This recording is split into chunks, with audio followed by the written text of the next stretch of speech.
Pama yetiefo na Otumfuo osetutu ababi wakasa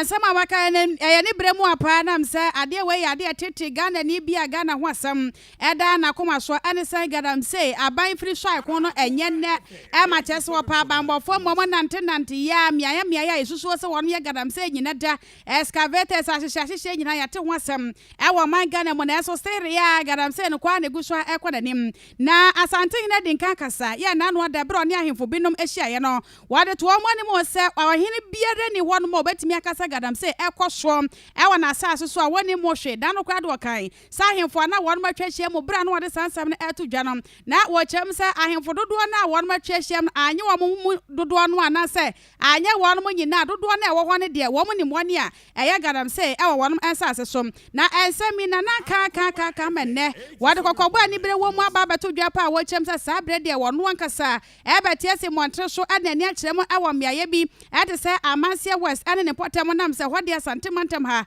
ho na gadam se no won ma ywa achase ka ho asema e makam eno te wono ankasa e betiesi na watisi pa no ahene kura ye beche wo sa wo hyekire na won ye gadam se e wo wasase so ne nsase ne enso esaye no ene empanefo se wodanta wasene emam.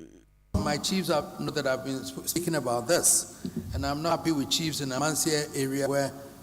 Galamsey has taken over the land, and I say to them that if you sit there and you claim that you don't know what is happening, then you are not fit to be a chief over there. These are matters that we are going to take it up again, and I don't care whose goals it is, because we have to enforce it. And I have to start with my chiefs first, and then government has to deal with the other ones. All have to take matters seriously to be able to bring this to a closure, because I cannot accept that. I'm going to take a drive around those areas, in the Amansia to Manson Kwada area and all those, and to see. I've gotten reports about what is happening, and I'm going to do that. If I finish with that, all the chiefs around that area may have to answer to us to why that has happened. I was alarmed to hear during the minister's press briefing a couple of weeks ago, forest reserves in the Quiet Forest District, including the Oda River, Subin Shelter Belt, and Apapram forest reserves are the most difficult reserves to control to activities of gun-wielding illegal miners and loggers. Not continue.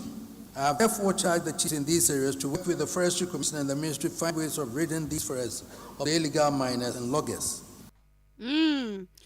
Entiania wadi tujua sa Amansia ne potem wo sei ahono yesi amanyofo bi nom hihye mu ne ade a wo ma bra na nya amanyofo ne ko ha sana na no mo no ye mo na mo nsase enti mo amakwan anya de se majoni bia betimi ade ne pe ade mfidie nwanwa so abesi mo nsase so abesan nsase ne nsuom enti Otumfuo osetutu ababi o kire mo se wa ye beche wo se wo hene ne wasase so garam se ekoso de ye du begina ho pa na so twe a emu ade ye de ama na ye nse na ho ade ma afofora wone aka otwa brofo la denche mode opemisi ono no piao nana piao